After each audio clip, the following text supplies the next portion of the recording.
one of the first things that struck me was that when you went looking, the place you found some of those answers were support groups. And the fact that their support groups exist is probably telling in of itself, that there are Right. groups of people wandering in the wilderness looking for answers and coming together in Facebook groups and WhatsApp groups trying to figure this out. That this isn't more coordinated in some way, I guess, was the genealogy of the foundation, was that, hang on a minute, there's a gap here that Yeah, needs addressing somehow, right?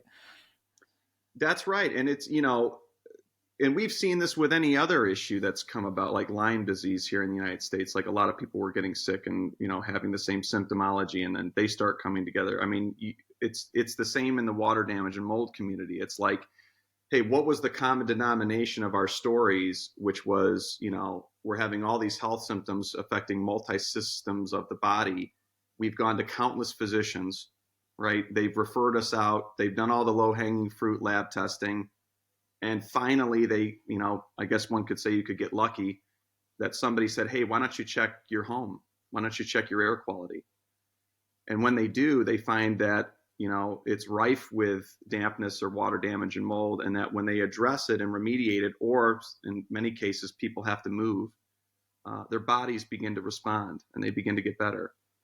And it's not just a cough. This can be extremely devastating to people's health. I can tell you that from personal experience, which we can get into later.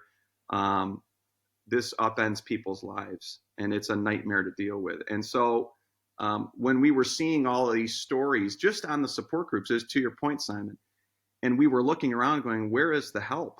Where's the oversight? Where's the research? Where are the consumer protection mechanisms? And they're not there.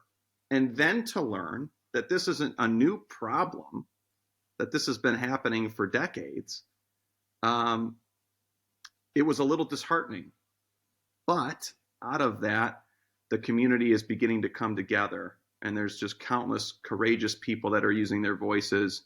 And at the foundation, we're trying to be one of those mechanisms to finally come together, link arm in arm, and spread awareness about this, and to have these types of conversations to try to get people to understand the potential ramifications for these exposures and why it's so important for us to fix it properly and not just spray over it or paint over it.